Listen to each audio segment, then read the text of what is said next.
In a quiet, sunny village surrounded by tall trees and warm red soil, there lived a man named Kafumu.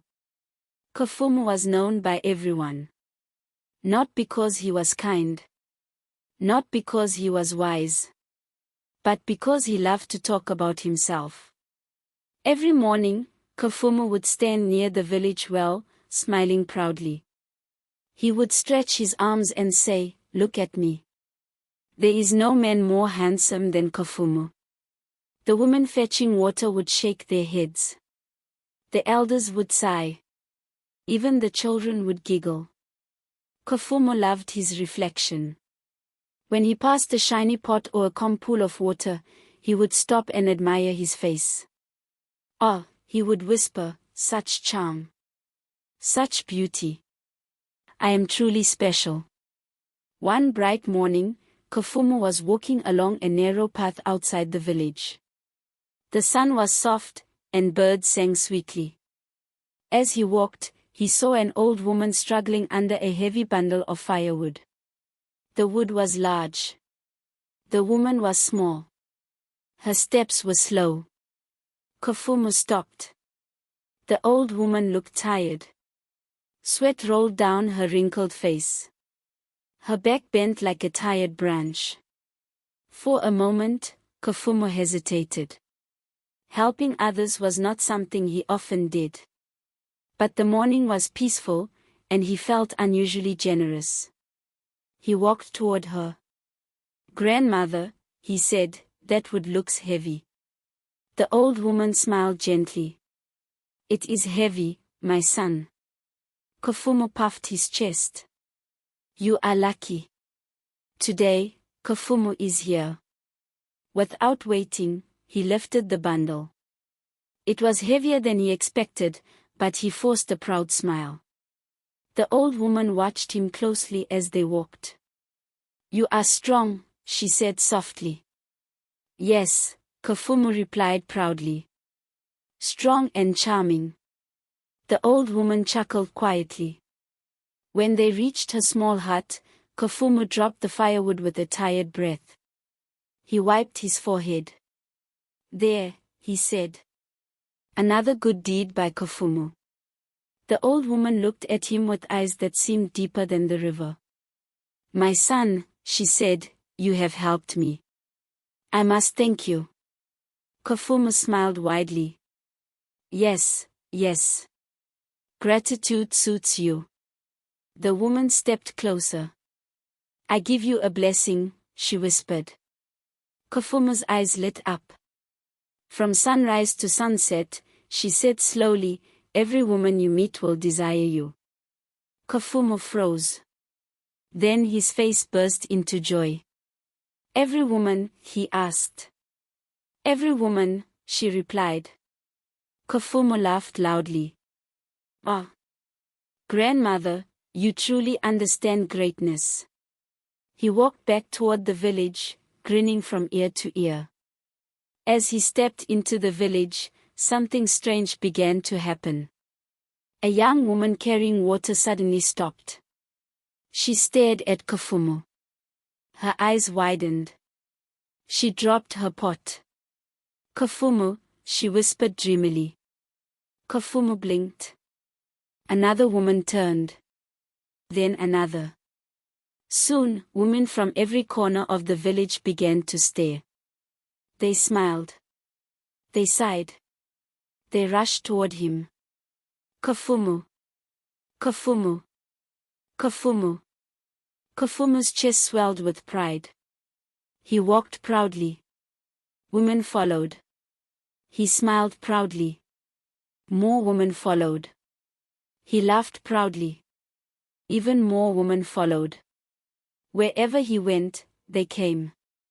To the river, they came. To the market, they came. To the fields, they came. "Kafumu, sit with me. Kafumu, look at me. Kafumu, talk to me." At first, Kafumu was delighted. "This is wonderful," he shouted. But slowly, things began to change. When he tried to eat, women crowded around him. When he tried to drink, women pulled at his arms. When he tried to walk, women blocked his path. He could not breathe in peace. He could not rest. He could not even scratch his head without someone sighing. By mid-morning, Kafumo was sweating. "Please," he said, trying to sit under a tree, "just a little space." But the woman only moved closer. They argued.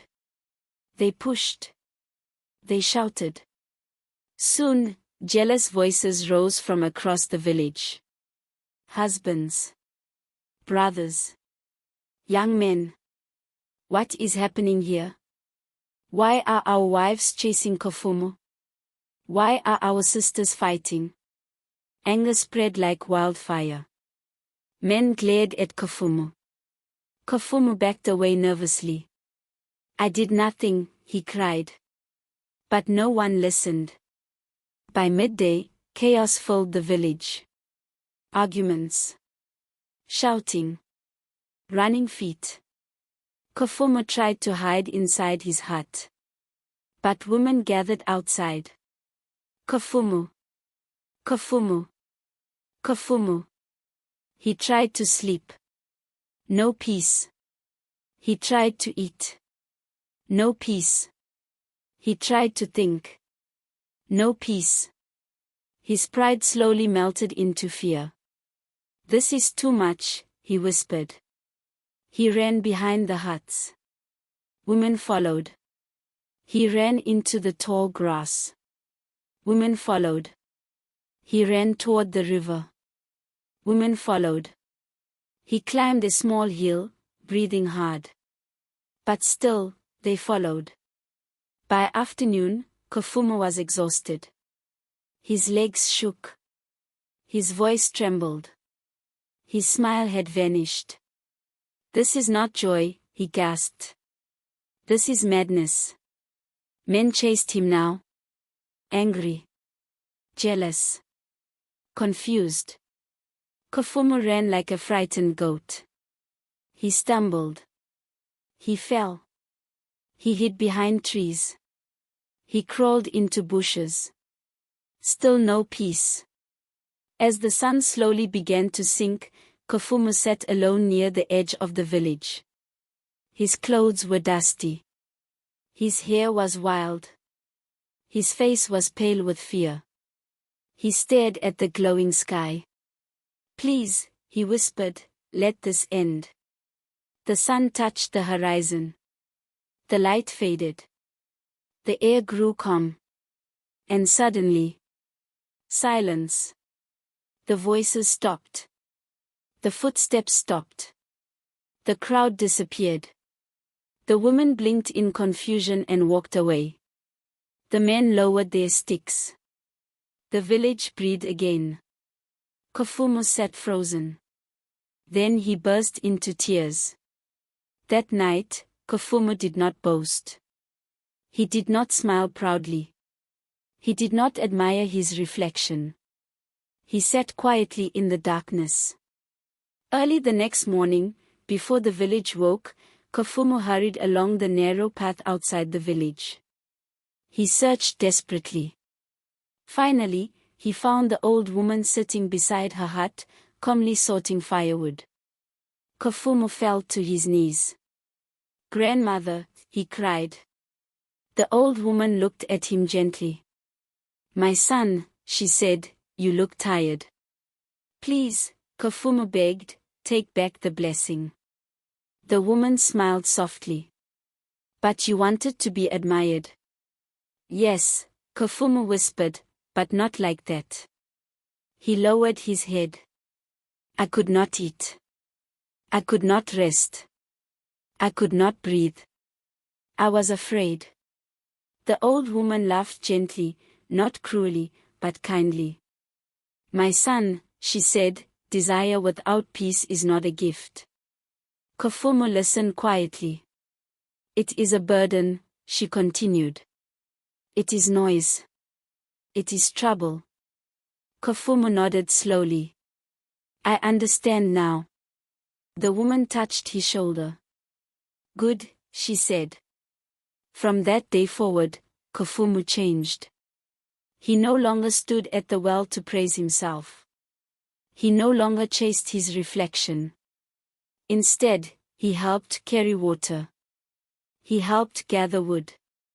He spoke with kindness. When people asked him what had happened, Kafumu would smile softly and say, "Not every blessing brings happiness. Sometimes, too much of a good thing becomes trouble." And the village, once filled with laughter at his boasting, now listened with respect. Because Kafumu had learned something important. And he never forgot it.